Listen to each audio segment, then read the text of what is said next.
What's happening, boxing fans? Welcome to the Zapata Brand Boxing Podcast.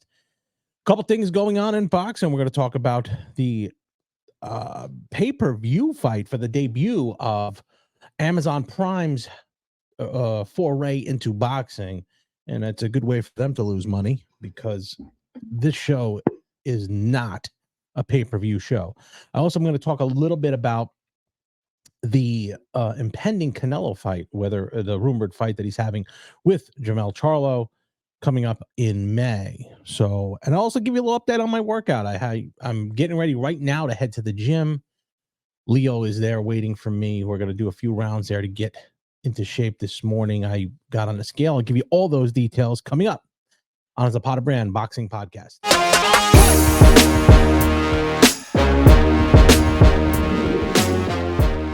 Hey guys, welcome back to the Zapata Brand Boxing Podcast, and we're going to go quickly over what's going to be happening in the next couple weeks. But first, this weekend we have Jaime Mungia versus John Ryder, and that is a fight that I believe is a precursor to a Mungia fight down the road with Canelo. Mungia 42-0, and he's got a bunch of knockouts. Exciting, action-packed fighter. John Ryder, good fighter, but I don't know if he can keep Mungia off of him. However, Mungia it reminds me a lot of Ricardo Mayorga. Ricardo Mayorga. Ricardo Mayorga was a guy who caught lightning in a bottle when he knocked out Vernon Forrest, but he was able to extend his career because he was exciting, and the problem with him was he was very wide. His defense was a liability, similar to what I think Mungia will find at the next level. I think he's going to find on the next level, you got to have better defense because you get caught like that, and it's a different level because you're not going to knock everybody out. You're not going to knock everybody out at the next level, but Mungia definitely, has the ability to do a lot of damage. So my prediction of that fight is going to be Mungia between 6 and 8. I think he'll knock him out. I don't think John Ryder will be able to keep Mungia off of him. But I will say that the Mungia does have the liability of defense. There's a chance he can get caught. I don't think it's going to happen in this fight. However, my picks, they're always off. I would say pick Jaime Mungia between 6 and 8 to get him out of there. If it goes to decision, it's going to be a good fight, but I think John Ryder will be in a survival mode at that point. The other news was the news of Amazon Prime going into the boxing game with a show with Rolly Romero and Isaac Cruz, main event being Tim Tszyu, the son of Kostya Tszyu. I remember Kostya Tszyu growing up, a tremendous Hall of Fame fighter in the welterweight division. Kostya Tszyu is a little bit Tim Tszyu is a little bit heavier, 54 to 58. He fights in that area. 54 will be this fight. He'll be fighting Keith Thurman, and that'll be the main event. If you were going to make a splash in the boxing pay-per-view market, or even in the boxing market, that is not the pay-per-view you want. First of all, I don't think it should be on pay-per-view, but it is. But it should be free with your membership to Prime. The only reason why I'm saying that is you have to grow. I say it all the time. If people are not invested in your product, they will not buy it, and it can't grow. Keith Thurman hasn't been in the ring in probably 3 years. Tim Tszyu is just not known enough here. He's known in Australia very well. Keith Thurman is a little bit more known. He fought Pacquiao. He's fought Danny Garcia. He's fought a lot of Sean Porter. He's fought guys that are well known in America. But you cannot tell me that's a main event show that I'm going to pay, I would imagine $69 for, on top of my Prime membership. Now I'm using Prime membership to get stuff from Prime. I get it, and I get you're going to make money. They're going to find out very quickly you can't make money just by this. But I also think in this business that this is a way that's going to have to you're going to have to do a reset in this business in boxing. I am all for everyone making money. I want them to make as much money as they can. I'm a capitalist. But at some point, the product has to be equivalent to what you're paying for. I don't think this is a pay-per-view show. I think they should make money. I think Amazon has money to spend, so why not spend it and give it to the fighters? But this is not a pay-per-view show. This is not. It's a free TV, maybe ESPN Plus that you get with your membership. Fight. All four of them are great fighters, and they're going to be good fights, but not on a pay-per-view level. There is no Ryan Garcia. There is no Tank Davis. There is no Devin Haney in there. They're just not. There's nothing in there. There's not an AJ in there. There's not a Tyson Fury in those fights. And they do command more money, but there is nothing in there. This is what's wrong with boxing. They always outbid themselves, making it like, how many times can Prime do that? They can't. Unless they're setting something up where they're getting their feet wet in this game and somehow pull a rabbit out of a hat, which I don't see at all. But that's not a pay-per-view show, and it's going to hurt boxing more than help it. Because if you pay for that show, or first of all, who's paying that money for that? I mean, I love Rolly. I think Rolly's an exciting fighter. I think Keith Thurman's exciting fighter. I just don't see it happening. I don't see enough people paying that kind of money for it, and ultimately it hurts the boxing game. You have to be invested in the fighters. It's why when I get fighters on here, I want them to be invested in. I want my audience to be invested in who they're watching, what they're paying to get. Because the way I run my business, you got to get good product and quality for what you're paying for. So it's okay if you raise your prices, but give me something back, because the customer can only do so much, especially now. And I don't think the market's going to be able to maintain that. No way. Now, Amazon's got a ton of money, but how much money can you put in? It doesn't matter. Even the Saudi prince. I mean, how much money can you put in if you're not getting anything out? At some point, the money's going to the business model doesn't make sense. At some point, the money doesn't make sense you can't throw good money after bad. So I think it's a mistake for them to put that on pay-per-view at least. But it should be free. That stuff should be free. You got to build up your fight. I think you got to take a couple steps back before you go forward. And then once you get an established fan base there for people then they'll buy it. They will buy it. If you have an exciting fight that's free, similar to like the Ultimate Fighter, I always look at Dana White's model and say that's one of the best models. It is the best model in combat sports, because he built that based on a free product that he paid for. It lost money to put on USA right after WWE, and it took off, and people got invested in the fighters, and they got invested in the show, and it's been on for years. And look at where it took it. Look at where it took him. But again, you have promoters and managers and fighters that and the fighters want to fight too.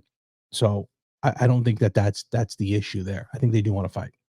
Also, what I wanted to quickly touch on is the rumored fight of Jamel Charlo, I think it's Jamal Charlo, and Canelo Alvarez for a May 4th weekend there in Cinco de Mayo weekend in Las Vegas. Now, he's getting a lot of heat for this. He's getting a ton of heat, but I'm going to look at it a little different. I think he has a 3-fight deal. First fight was the first Charlo. Second fight, evidently Mayberry Charlo. The third fight could be Mungia. It could be Berlanga, but I think it's going to be Mungia, because I think Mungia beats Ryder this weekend. Let's say it's Mungia. Look at this in a business perspective. That third fight, if you're Canelo, I think he beats Mungia easily. Okay? Benevitez wins. I think it sets up Canelo against Benevitez next year. That way, Canelo's out of his 3-fight deal. There's now more money coming his way. And it's the end of the road for Canelo there. Whether he wins or loses, that's not what I'm saying. I'm saying go out on top, or go out fighting the person who everybody wants you to fight. But if I'm doing business, I'm doing the 3-fight deal to build up the fight for next May against David Benevitez. The notion that Canelo is scared to fight him, I don't think that's true at all. I think he's done enough in the game that he calls the shots. He's the only one in boxing that calls the shots.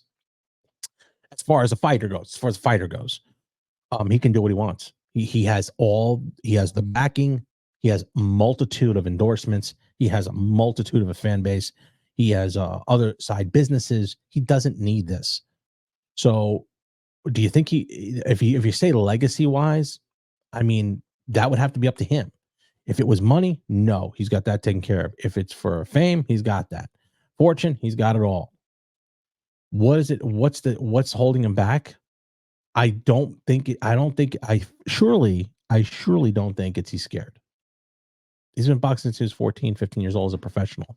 So to say that's nonsense. That's nonsense. It's just one of these things that people say, and I think they're just building up the fight for there. I don't think Benevitez's father thinks he's scared. I don't. I think he knows he's not scared because they're fighters. Why would they be scared? Scared is Alex Stewart. When Alex Stewart fought Mike Tyson, he was scared. I mean, he didn't want to get hit. He tried to get out of there as quick as possible. So yes, that's scared. But a guy's been fighting for years. No, not at all. And been as dominant as he's dominant. He was been dominant for years. He has a slip up here and there, but I mean, he's been dominant for years. So no, I don't buy that at all. I think it's a build up for a Cinco de Mayo weekend of 2025. I think one more now, provided everybody wins. David Benevitez has to win. He has to keep going and win. If he wins, Canelo wins, they meet, and I'm going to mark this down. I believe they're going to meet that weekend in 2025. And I say that because it would make sense why would you want to be connected to a promoter if you can not be connected to a promoter and a management and have that money for yourself. If he's a free agent after that, he could pick his price for a one-off. Why not? He knows that he can get more money on that weekend against a guy where they've wanted, and it would be a massive, massive fight. Massive fight. So that goes with that. Also, I wanted to touch on a little bit of this whole Ryan Garcia nonsense. I am beginning to think Ryan Garcia is being talked to by too many people. I think he's got to get his act together because this window's gonna close quick. Extremely popular, but I don't think he has the mental capability at this point. I think he just needs a break. He needs the right people next to him. And whether it's Floyd Mayweather or not, he has to have these people next to him because I don't think he's capable of making these decisions.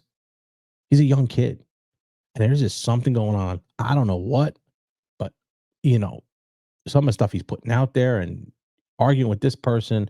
I want to fight this person. Now I'm not going to fight this person. I'm going to fight this person. Devin Haney didn't want to fight me. Devin Haney would fight him in a second. He'd fight him in a second, I think. He prices himself out of things. He doesn't want to fight this guy. Now, there's other things behind the scenes that we probably don't see. I do think with Mayweather, it's going to help him. I think Mayweather is a guy who is powerful in boxing, and his connections will help. But he's got to kind of get his act together because I think people can get tired of this. I mean, it's the most confusing thing I've ever seen. Putting stuff out, then pulling it back, then saying no, then saying yes. And then rollies, it's total nonsense. It really is. It's pretty unprofessional, to be quite honest with you. So I think he's got to get his act together. Until he does, I don't see him fighting anybody of significance next fight. And I think he has to because he's coming off a nice win off of Duarte. Got to come up with something. So as far as my training goes, I had my second day, or my third day there is my second day blogging about it. Okay, so what I did was I did have 2 peanut butter cups. Okay. But they were the king size ones. So it's kind of like that's 440 calories as opposed to 220, which wasn't the greatest. But I had 2 protein shakes. And then for dinner, I had just a plain bagel with red wine vinegar on it. So I had that. So overall, probably I'd say in the neighborhood, um, somewhere in the neighborhood of about, well, let's see, 440 and 240, 680, a little over 1,100 calories. So this morning when I woke up, I was 212.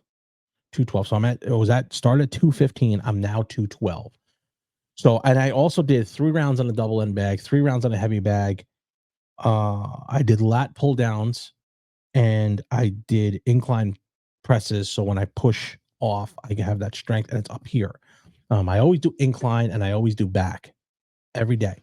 Incline and back, incline and back. I find that those are the most imperative muscles to use when you're boxing.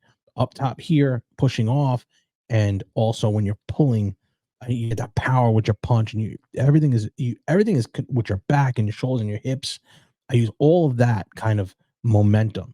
I do use that when I do fight in the trenches a lot, so I need those muscles more so than I do curls and tricep extensions. I do them, but I don't do them as much. Shoulders too, I do that every day too. Today I'm going to go work out. I'm going to put the sauna suit on. I'm going to start getting my muscles loose and used to that. I'm going to put a couple of videos in today up of me working out, getting ready for the big fight. Also, big fight this weekend.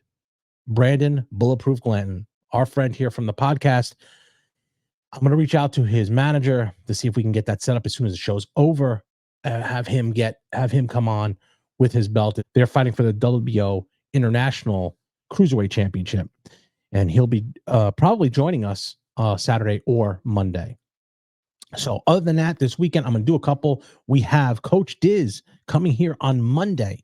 We're going to try to do a live, possibly do a live Monday show. Trying to get some more guests in. I'm trying to get a couple other people on. Rachel Charles, I'm going to get soon. With that being said, I'll see you tomorrow. Thanks for watching the Zapata Brand podcast. Please subscribe to the podcast and listen where all podcasts are available.